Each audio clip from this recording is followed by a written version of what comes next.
Pag mahigpit yung checkpoint, talaga magmumulta ka dyan ng 5,000 pesos.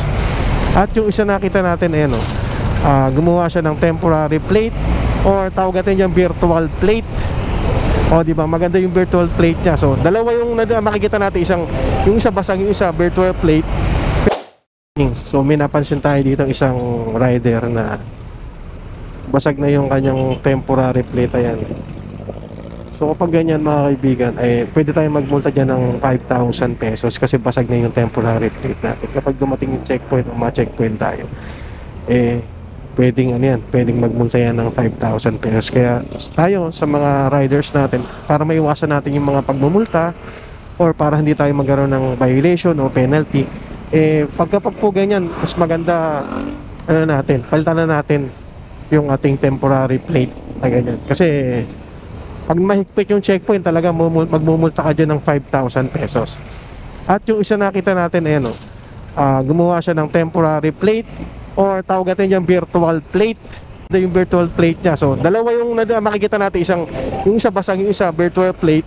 Pero maganda yung pagkakagawa ng kanyang virtual plate kasi nakalagay doon yung kanyang plaka, tapos nakalagay din doon na temporary plate, kaya hindi siya masisita o hindi siya magkakaroon ng violation o hindi siya magmumulta. Tingnan natin. O ayan o, diba, ang ganda nung sinunod niya yung registered, yung plaka niya, tapos yung plate number niya, tapos may temporary plate, may region, saka mayroon dealer. Kaya okay yun. So kahit siya makapunta, kahit siya makarating, kahit siya pumunta, okay yun.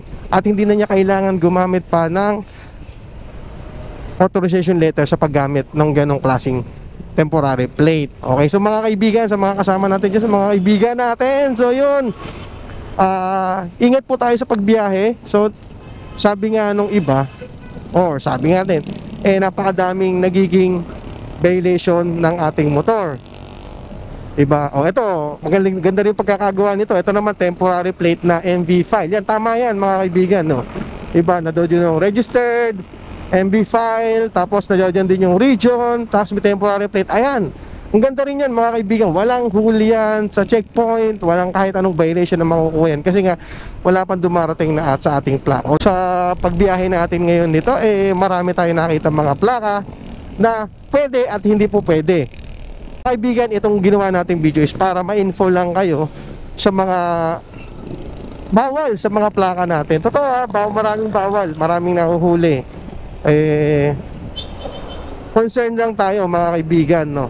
Sayang din kasi 5,000 kapag nahuli ka, pero magkano lang yung temporary plate? Ang temporary plate, kung di ako nagkakamali, nagre-range lang yun ng 250 to 350 pesos. Pero kapag nagmulta ka o kapag nahuli ka, more or less 5,000 pesos na yan, at abala pa. Okay, so ingat po tayo palagi ride safe always, kasi alam naman natin na may pamilya nag-aantay sa atin. Bye bye. Thank you.